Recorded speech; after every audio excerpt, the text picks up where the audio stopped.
My name is Jeff Burkhalter. I'm a dispatcher here, and I've been here for about 2 years.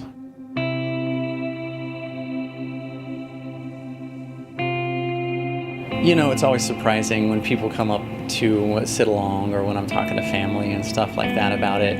It's always interesting when they just get to hear the kind of calls we get. Because, of course, there are those calls where we're trying to give CPR instructions, things like that.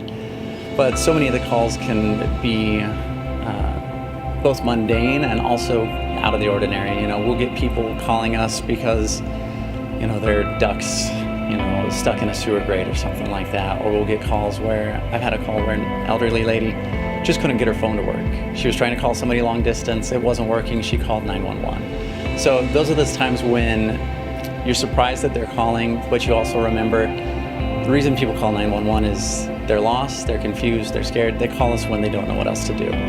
So that's what we're here for. And so it's always, we take that step back and say, of course, that's why they're calling. Sometimes they think they're talking to an officer already. They think they're talking to a doctor, or they're talking to a nurse or something like that.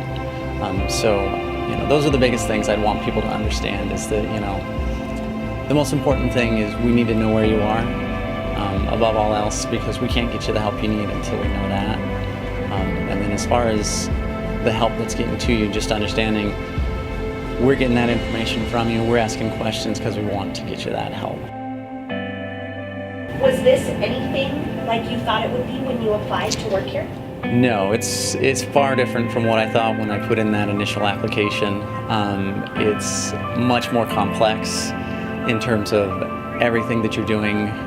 There's always 50 different things going on in the room, and everybody's trying to communicate to reach that same goal. You know, we have not just a large community in terms of area, but it's pretty diverse in terms of, we got the desert, we have river rescues, we have people getting lost up on the mesa or the Compagre. It's always a challenge in terms of figuring out where they are, figuring out who needs to get there and how to get them there. Everything we do here, we're part of a team, and so from the first day that I got here, everything that I do, I just try to do what I can to make the center that much better, because it's always a group effort. So never doubt that the help's not coming. We're talking to you so that we can take care of you as much as we can.